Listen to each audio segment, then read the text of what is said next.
প্রকাশ পেয়েছে। আমাদের চারপাশে এমন অনেক মানুষ আছে যারা অন্যের ক্ষতিসাধন করতে সর্বদা ব্যাপৃত থাকে। তারা কখনো অন্যের ভালো সহ্য করতে পারে না।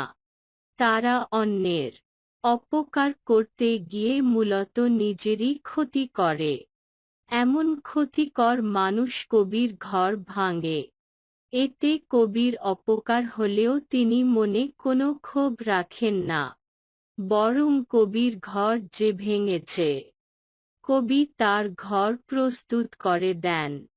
এর মাধ্যমে কবির উদার মহানুভবতার পরিচয় পাওয়া যায়।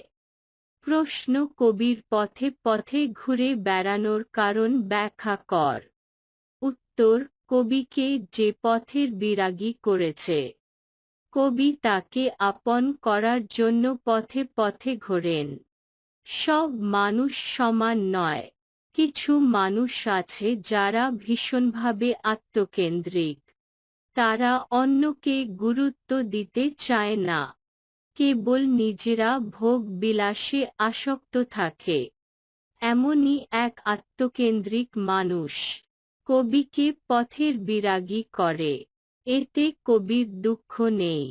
তাই কবিকে যে পথের বিরাগী করেছে, কবি তার জন্যই পথে পথে ঘুরে বেড়ান। কারণ কবি তাকে আপন করতে চান। প্রশ্ন: দীঘল রজনী তার তরে জাগি ঘুম যে হরেছে মোর, ব্যাখ্যা কর।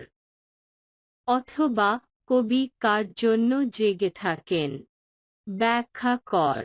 উত্তর: কবির ঘুম যে কেড়ে নিয়েছে, কবি তার জন্য জেগে থাকেন। বহুনির্বাচনী অংশ। প্রিয় শিক্ষার্থী, এ অংশে তোমাদের সেরা প্রস্তুতির জন্য কবি একজন উদার, মহৎ ও সুন্দর হৃদয়ের মানুষ। পরার্থপরতা তার অন্যতম প্রধান গুণ। সব মানুষের জন্যই তার প্রাণ কাঁদে। তাই তো দীর্ঘ রাত কবি জেগে থাকেন। তিনি তার জন্য জেগে থাকেন।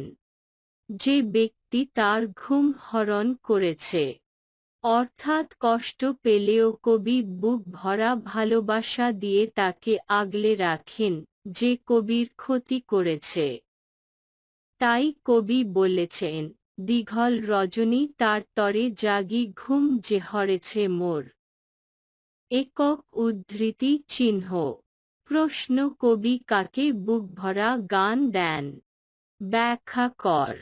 উত্তর: যে কবিকে বিষে ভরা বান দেয়, কবি তাকে বুক ভরা গান দেন। পৃথিবীর সব মানুষ সমান চেতনার অধিকারী নয়।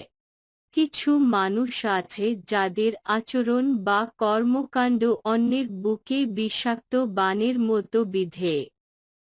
তারা কথা বা আচরণ দিয়ে জর্জরিত করে অন্যের জীবন।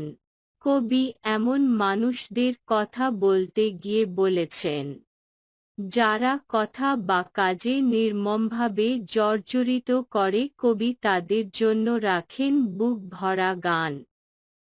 অর্থাৎ কবিকে যারা বিষে ভরা বান দেয়, কবি তাদের জন্য বুক উজাড় করে গান দেন। প্রশ্ন: কবি নিরন্তর কি সাজান, ব্যাখ্যা কর।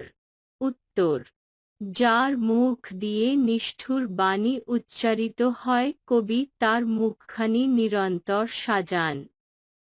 সমাজে এমন এক শ্রেণীর মানুষ আছে যাদের আচরণ ও ব্যবহার অন্যকে যন্ত্রণা দেয়।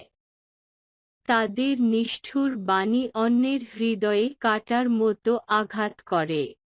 কবি এমন মানুষের কথা বলতে গিয়ে বলেছেন, যে ব্যক্তি কবিকে এমন নিষ্ঠুর বাণী শোনায়, কবি তাকেও ভালোবেসে আপন করে নেন। তার মুখখানি বিভিন্ন দিক থেকে আনা সুমিষ্ট বচনে নিরন্তর সাজান। তাই বলা যায় যে, কবি তার মুখখানি নিরন্তর সাজান। যে ব্যক্তি মুখ দিয়ে নিষ্ঠুর বাণী উচ্চারণ